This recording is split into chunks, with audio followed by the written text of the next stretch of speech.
biotechnology. With the help of this technique, it has become possible to produce plants and animals bearing some new characteristics in addition to their natural ones. आता biotechnology एक अशी technique आहे की ज्याच्या मदतीनं आपण plants आणि animals यांच्यामध्ये त्यांच्या नॅचरली असणाऱ्या कॅरेक्टरिस्टिक्स व्यतिरिक्त काही नवीन कॅरेक्टरिस्टिक त्यांच्यामध्ये आपण इन्सर्ट करू शकतो. बरोबर. The techniques of bringing about improvements in living organisms by artificial genetic changes and by hybridization for the welfare of human beings are together called biotechnology. आता बायोटेक्नॉलॉजी जे आहे तर त्याला डिफाईन करताना त्याच्या दोन गोष्टी लक्षात ठेवायच्या की आपल्याला माहीत आहे की जे डिझायर जीन्स एका ऑर्गॅनिझममधून दुसऱ्या ऑर्गॅनिझममध्ये आपल्याला काय करायचे आहे, ट्रान्सफर करायचे. म्हणजे यामध्ये जे आर्टिफिशियल जेनेटिक चेंजेस आपण आणलो, बरोबर. जसं की तुम्हाला आता सांगितल्याप्रमाणे जे प्लाझ्मिक DNA असतात त्याचा काही पोर्शन मॉलिक्युलर सिसरच्या साहाय्यानं कट करून त्या ठिकाणी डिझायर DNA त्या ठिकाणी प्लेस करून प्लाझमिडचा पूर्ण म्हणजे त्याला आपण रिकॉम्बिनंट DNA म्हणलो. म्हणजे हे करत असताना आपण लिव्हिंग ऑर्गॅनिझममध्ये इम्प्रूव्हमेंट आणली. ती इम्प्रूव्हमेंट कशा संदर्भात आणली, त्याच्यामध्ये आपण जेनेटिक चेंजेस आणले आणि हे चेंजेस आपण लॅबोरेटरीमध्ये आणले. म्हणजे इस्केरिया कोलाई असेल, त्यानंतर ते एक्सपेरिमेंट असेल, म्हणजे आर्टिफिशियल आहे ना, प्रयोगशाळेमध्ये म्हणलं ते आर्टिफिशियल चेंजेस आणले. आणि त्यानंतर दुसरी जी टेक्निक्स मी तुम्हाला सांगितली ती कोणती आहे, हायब्रिडायझेशन, की ज्याच्या साहाय्यानं आपल्याला माहिती आहे जे जास्त लोकसंख्येसाठी जे प्रोडक्शन आहे अन्नधान्याचं, तर त्यासाठी आपल्याला माहीत आहे की ते एक प्रकारचं हायब्रिडायझेशन टेक्निकनं शक्य आहे. आणि आज आपण बघतो की कितीतरी फूड मटेरियल आहे की जे आपण हायब्रिड या ठिकाणी काय करतो, किंवा ते प्युअर ऑर्गॅनिक नाहीत ना, आता जास्त मॅक्झिमम लेवलला जर पाहिलं आपण तर ते हायब्रिडेबल आहे. तर हे पूर्ण तंत्रज्ञान जे ह्युमन बिईंगसाठी डेव्हलप करण्यात आलं त्याला म्हणायचं बायोटेक किंवा biotechnology. It includes the technique of genetic engineering and tissue culture. आता यामध्ये दोन गोष्टी महत्त्वाच्या आहेत. एक आहे जेनेटिक इंजिनिअरिंग, ज्यामध्ये आपण आर्टिफिशियल जेनेटिक चेंजेस करणार, आणि दुसरा आहे टिश्यू कल्चर. टिश्यू कल्चर म्हणजे एकदा का डेव्हलपमेंट केली आपण की त्याच्या आपल्याला कितीतरी व्हरायटी, जसं मी तुम्हाला आता सांगितलं DNAच्या अनेक कॉपीज तयार करणे, त्याला काय म्हणलो आपण रेप्लिका, तर ते टिश्यू कल्चरमध्ये येईल. Okay. Its uses are in the production of cash crops, improvement in varieties of cash crops, increase in abilities of plants to withstand environmental stresses, vaccine production, early diagnosis of congenital disease, organ transplant, cancer research, production of artificial skin, cartilage, etc. in laboratories. आता बायोटेक्नॉलॉजीमध्ये जसं की आपण म्हणलो की genetic engineering tissue culture आहे, तर त्याचा वापर कशासाठी होतो, तर जे कॅश क्रॉप्स ज्यांना आपण नगदी पिके म्हणतो, जसं की गहू असेल, तांदूळ असेल, ओके, तर हे जे कॅश क्रॉप्स आहेत ना, तर यांचं प्रोडक्शन, त्यानंतर त्यांच्या व्हरायटीजमध्ये इम्प्रूव्हमेंट, बरोबर, तर या गोष्टी असेल. त्यानंतर आपल्याला माहिती आहे की कधी कधी एन्व्हायरमेंटमध्ये चेंजेस येतात, पाण्याची कमतरता असेल, टेम्परेचर इन्क्रीज होणे, तर हा एक प्रकारचा एन्व्हायरमेंटल स्ट्रेस आहे. तर या एन्व्हायरमेंटल स्ट्रेसमध्ये सुद्धा प्लांटमध्ये ग्रोची ॲबिलिटी निर्माण करण्यासाठी बायोटेक्नॉलॉजी इम्पॉर्टंट आहे. जसं की एखादा प्लांट आहे की तो केरळमध्ये चांगल्या पद्धतीने येतो, मग तसं एन्व्हायरमेंट आपल्याकडे आहे का, नाही. आपल्याकडे एन्व्हायरमेंटमुळे त्याच्यावर काय आला, एक प्रकारचा स्ट्रेस आला, तिथे त्याची ग्रोथ होणार का, नाही. मग त्याची इथं ग्रोथ होण्यासाठी काय करावं लागेल, त्या ठिकाणी त्याच्या व्हरायटीमध्ये काय आणावं लागेल, इम्प्रूव्हमेंट. किंवा अजून एक उदाहरण देतो, हापूस आंबा कुठं असतो, तो कोकणामध्ये. आता तो अदर ठिकाणी जर त्याचा डेव्हलप करायचा असेल तर त्याचे तर आपण ऑर्गेनिक जी प्युअर त्याची जी व्हरायटी असेल ती तर डेव्हलपमेंट करू शकतो का, नाही. मात्र तिथली व्हरायटी आणि आपल्याकडची व्हरायटी या दोघांचं रिकॉम्बिनंट म्हणून एक तिसरी व्हरायटी तयार होईल, आणि ती व्हरायटी काय करेल, थोडंसं हापूस आंब्यासारखं थोडासा टेस्ट असू शकतो, आणि आपल्याकडचं जे एन्व्हायरमेंट आहे त्या ठिकाणी ते ॲडजस्ट पण करतील. लक्षात आलं. म्हणजे हे बायोटेक्नॉलॉजीचं आहे. त्यानंतर वॅक्सिन प्रोडक्शन, कोरोना संदर्भात आपण लसेस पाहिल्या आहेत, त्यानंतर BCG लस असेल, पोलिओ लस असेल, तर या विविध प्रकारच्या वॅक्सिन जे आहेत हे बायोटेकवर आधारित असतात. त्यानंतर जे कॉन्जेनायटल डिसीज, अर्थात जे जन्मापासून असणारे जे आजार असतात, तर त्या आजारांचं लवकर डायग्नोसिस करण्याचं जे तंत्रज्ञान आहे ते बायोटेक्नॉलॉजी आहे.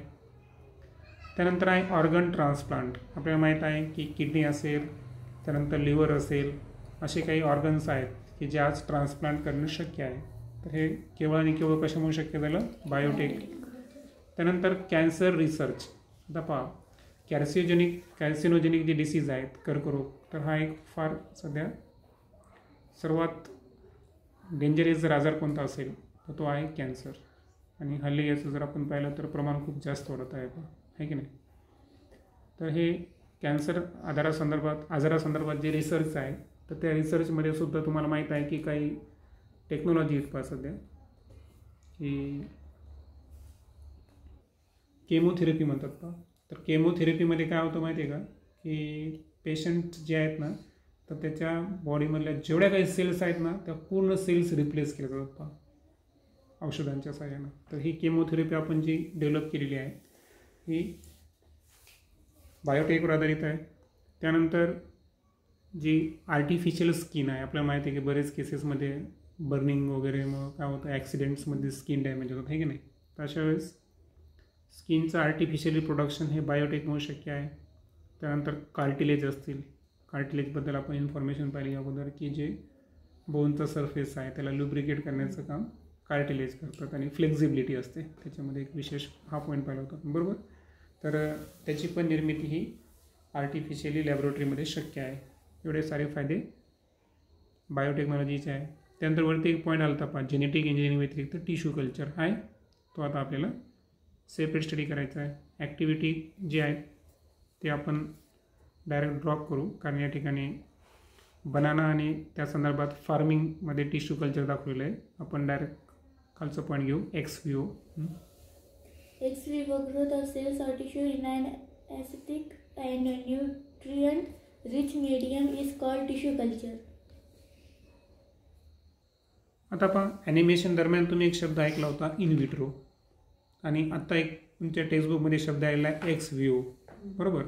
आता या दोघांमध्ये मेन डिफरन्स जर समजून घ्यायचा असेल तुम्हाला तर जे इन विट्रो आहे ना तर त्यामध्ये आपण सिम्पली काय केलं की जे सेल सिस्टीम आहे तर त्याला आपण इस्टॅब्लिश केलं, म्हणजे सेल कल्चर केलं. आपण आता पाहिलं की कशा पद्धतीनं जीन्स ट्रान्सफर करून आपण काय केलं आहे, जे लॅबोरेटरीमध्ये आपण काय केलं आहे आर्टिफिशियली त्या ठिकाणी तयार केलं बरोबर. मात्र जे एक्स विओ आहे ना तर त्यामध्ये टिश्यू जे आहे ते आर्टिफिशियली क्रिएट केले जात नाही. तर ॲक्च्युअल या ठिकाणी काय करायचं की जे लिव्हिंग ऑर्गॅनिझम आहे तर याच्यामधून डायरेक्ट टिश्यू निर्माण करून काय करायचे ते यूजसाठी घ्यायचे, म्हणजे आर्टिफिशियल तयार करायचं का नाही. सो एक्स विओ जे आहे तर लक्षात ठेवायचं यामध्ये कुठले आर्टिफिशियल पण आहे का नाही. तर याच्यामध्ये लिव्हिंग ऑर्गॅनिझमच्या बॉडीच्या आतमध्ये आपल्याला काय करायचं आहे टिश्यूंची निर्मिती करायची आहे. सो एक्स विओमध्ये सेलची ग्रोथ किंवा टिश्यूंची ग्रोथ या ठिकाणी केल्या जाते आणि त्यावेळेस त्यांना जे मीडियम आहे तर ते ॲस्पेटिक म्हणजे त्यांना आवश्यक असणारं आणि न्यूट्रियंट रिच म्हणजे त्यांना भरपूर न्यूट्रियंटचा पुरवठा होईल, जेणेकरून टिश्यू कल्चर हे प्रॉपर पद्धतीनं त्या ठिकाणी निर्माण होतील. आणि अशा पद्धतीनं टिश्यू आणि सेलचं एक्स विओ कंडिशनमध्ये ग्रोथ करणे याला म्हणायचं tissue culture. Nowadays, the complete organisms can be developed from a single cell or from tissue with the help of the tissue culture technique. काल आपण एक सेलची एक नवीन वैशिष्ट्य पाहिलं होतं, टोटिपोटेन्सी बरोबर. सेलमध्ये एक क्षमता आहे की एक इंटायर ऑर्गॅनिझम ती तयार करू शकते बरोबर. आता एक लक्षात ठेवायचं आहे की आज जे तंत्रज्ञान आहे त्या तंत्रज्ञानामध्ये आपण काय करू शकतो, एका सिंगल सेल किंवा एखाद्या सिंगल टिश्यूपासून आपण टिश्यू कल्चर टेक्निकच्या सहाय्यानं कंप्लीट ऑर्गॅनिझमचं काय करू शकतो फॉर्मेशन करू शकतो. तर definitely it is depend or it is a part of tissue culture or it is a part of rDNA technology. Okay, biotechnology. Next. A liquid, solid or gel-like medium prepared from agar, which supplies nutrients and energy necessary for tissue culture is used in this technique. आता जेव्हा आपण tissue कल्चरमध्ये बोललो तर त्या ठिकाणी काही गोष्टी लागतात, काही मीडियम लागतं. आता मीडियम तुम्हाला सांगितलेलं आहे एक लिक्विड, सॉलिड किंवा जेल लाईक मीडियम लागतं या ठिकाणी बरोबर आहे का. आणि हे मीडियम कशापासून तयार करतात, अगारपासून. आता हे सांगितलं आहे की अगार जे आहे तो न्यूट्रियंट्सला सप्लाय करतो आणि जी टिश्यू कल्चरसाठी जी आवश्यक असणारी जी एनर्जी आहे ती एनर्जी प्रोव्हाइड करण्याचं काम या ठिकाणी अगार करतो. तर अगार जे आहे ना, तर एक ॲडिशनल इन्फॉर्मेशन सांगतो मी तुम्हाला. तर काही सायंटिफिक नाव आहे प्लांटचे. तर ते नाव आहेत पहा, गेलिडियम आणि ग्रॅसिलेरिया. तर या वनस्पतींपासून अगारची निर्मिती होते, किंवा तुम्ही शॉर्टमध्ये लक्षात ठेवा की ते एक प्रकारची अल्गी आहे. म्हणजे अल्गीपासून, किंवा इतके लक्षात ठेवा की याची निर्मिती एका विशिष्ट टाईपच्या अल्गीपासून होते, रेड टाईपची अल्गी असते. तर ज्याला जनरली त्याची फॅमिली रोडोफायसी या फॅमिली बिलॉंग करतं, तर त्यापासून आपण अगार ऑप्टेन करत असतो. आणि या अगारचे वैशिष्ट्य आपण आत्ताच पाहिले की न्यूट्रियंट सप्लाय करणं आणि टिश्यू कल्चर. कारण आपण वरही सांगितलं की न्यूट्रियंट रिच मिडियम आपल्याला प्रोव्हाइड करायचं एक्स विवो टेक्निकमध्ये. मग हे करण्यासाठी काही ना काही आपल्याला वापरावं लागेल. तर डेफिनेटली आपण अगारचा वापर करतो, जो की एक लिक्विड सॉलिड किंवा जेल लाईक मीडियम आहे. आणि त्याचं काम आहे की टिश्यू कल्चरमध्ये जे न्यूट्रियंट्स आहेत, जी एनर्जी आहे, ते एनर्जी नेसेसरी जी आहे ती प्रोव्हाइड करण्याचं काम ते करणार. आता एक फिगर दाखवलेली तुम्हाला या ठिकाणी की एक प्लांटचा सोर्स दाखवलेला आहे तुम्हाला, बरोबर. त्यानंतर सेकंड स्टेजमध्ये जर पाहिलं आपण तर bulb form of source plant. आता बल्ब कॉर्म जे आहे सोर्स प्लांटचा आपण घेतला, याचा अर्थ जे आपली स्रोत वनस्पती होती, आपली स्रोत वनस्पती कोण आहे सध्या, बनाना, बरोबर आहे का. तर त्या बनानाचा आपण एक कंद घेतला, त्याला आपण बल्ब कॉर्म म्हणू. त्यानंतर जर पाहिलं आपण तर पुढची स्टेप आहे, त्याच्यावर आपल्याला काय करायचं आहे, टिश्यू कल्चरमध्ये प्रायमरी ट्रीटमेंट करायची आहे. प्रायमरी ट्रीटमेंट जी आहे तर ती झाल्यानंतर त्यानंतर आपल्याला माहिती आहे मीडियम देणार आपण त्याला टिश्यू कल्चरसाठी.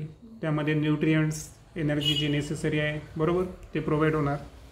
त्यानंतर आपल्याला हवे असणारे जे टिश्यू आहेत त्यांचं काय होणार या ठिकाणी, रिप्रोडक्शन, किंवा त्या ठिकाणी दुसरा शब्द काय, मल्टिप्लिकेशन, बरोबर. त्यानंतर डेफिनेटली त्यामध्ये शूटिंग अँड रूटिंगची पुढची प्रोसेस असेल, बरोबर, की ज्यामध्ये खोड असेल, मुळं असतील, तर त्या ठिकाणी ते फुटायला लागतील, बरोबर, जसं की प्लांटची जी प्रायमरी स्टेज असते ती. त्यानंतर पुढचं आहे प्रायमरी हार्डनिंग आहे. आणि प्रायमरी हार्डनिंग जी आहे तर त्यामध्ये त्यांना थोडंसं ग्रुपली या ठिकाणी वाढवलेलं आहे, म्हणजे एकाच कुंडीमध्ये जरी वाढ केली तर चालतं, बरोबर. आणि नंतर आहे फायनली सेकंडरी हार्डनिंग, की ज्यामध्ये आता ते रोपटं जसं आपण जसं एखाद्या नर्सरीमध्ये जातो तशा पद्धतीने त्याचं, म्हणजे तिथं कोणती प्रोसेस तयार झाली होता, सेकंडरी हार्डनिंग, म्हणजे ते आता प्लांटिंग करायला काही हरकत नाही समजा, बरोबर. तर हे अशा पद्धतीच्या काही प्रोसेस आहेत. आता ही जी फिगर आहे तर ह्याचे तुम्हाला पुन्हा क्लास 10मध्ये सुद्धा याचे काही पॉईंट्स विचारलेत हां, की म्हणजे फिगर दिली आणि प्रत्येक पॉईंटला तुम्हाला नाव लक्षात ठेवायचं आहे. किंवा मे बी इथं मी ABCD देईल समजा MCQजमध्ये, तुम्हाला सांगता आलं पाहिजे की A प्रायमरी ट्रीटमेंट आहे, C शूटिंग अँड रूटिंग आहे, या पद्धतीनं. ओके, लक्षात आलं. एक प्रकारची एक सायकल दाखवली तुम्हाला. ओके. त्यानंतर मेजरली आपण पाहू an introduction to scientist. Frederick Campton Stewart was a British botanist. आता पहा, बॉटनी हा शब्द अर्थातच वनस्पतीशास्त्र. तुम्हाला माहिती आहे की बायोलॉजीच्या 2 मुख्य शाखा असतात, एक आहे प्राणीशास्त्र आणि दुसरा आहे वनस्पतीशास्त्र, बॉटनी आणि झुलॉजी. तर पैकी आता जे आपण स्टीवर्ट अर्थातच फ्रेडरिक कॅम्पियन स्टीवर्ट यांच्याबद्दल इन्फॉर्मेशन जाणून गेलो, तर ते एक ब्रिटिश बॉटनिस्ट आहे. He has shown that cells and tissues can be grown ex vivo. म्हणजे जी एक्स विवो टेक्निक आहे ही डेव्हलप करण्याचं जे श्रेय आहे तर ते कोणाला जातं, स्टीवर्ट यांना जातं, की त्यांनी हे सिद्ध केलं की टिश्यू असो किंवा सेल्स असो तर यांचं जे एक्स विवो टेक्निकच्या साहाय्यानं, एक्स विवो म्हणजे आर्टिफिशियल करायचं का नाही, तर लिव्हिंग प्लांटमध्ये आपल्याला ग्रोथ करायची, टिश्यू कल्चर करायचं, ही टेक्निक त्यांनी शोधून काढली. To prove this, he isolated the cells from carrot root and cultured them in a nutrient medium. आता आपण जे व्हेरियस प्रोसेस पाहिले टिश्यू कल्चर हे आपण बनाना संदर्भात पाहिलं, परंतु यांचा जो एक्सपेरिमेंट आहे स्टीवर्ट यांचा, तर हा कशावर आधारित होता, कॅरेट रूटवर आधारित होता. की त्यांनी कॅरेट रूटचे जे सेल्स आहेत तर त्यांना मॉलिक्युलर सिसरच्या साहाय्यानं काय केलं, आयसोलेट केलं आणि अगारसारखं एखादं मीडियम घेतलं आणि त्यामध्ये त्याचं कल्चरिंग केलं, की जो न्यूट्रिएंट मीडियम शब्द वापरला. न्यूट्रिएंट का, कारण जी ग्रोथ होणार आहे बरोबर, जे की प्रायमरी ट्रीटमेंट म्हणलो आपण, रिप्रोडक्शन किंवा मल्टिप्लिकेशन, तर यासाठी एनर्जी न्यूट्रिएंट्स लागेल, तर तो प्रोव्हाइड करण्याचं काम हे कल्चरिंग मीडियम देणार त्या ठिकाणी. So it is a part of tissue culture. He also proved that each cell has the ability to produce a new plant. आणि आता आपण जे टोटिपोटेन्सी पाहिलं की सिंगल सेलमध्ये ती कॅपॅसिटी असते एंटायर ऑर्गॅनिझम तयार करण्याची, तर एक सिंगल सेलसुद्धा एक नवीन प्लांट तयार करू शकते. तर हे प्रूव्ह करणारे वैज्ञानिकसुद्धा कोण आहेत, स्टीवर्ट हेच आहेत. नेक्स्ट व्हिडिओमध्ये आपण changes in agricultural management due to biotech या संदर्भात डिस्कस करू.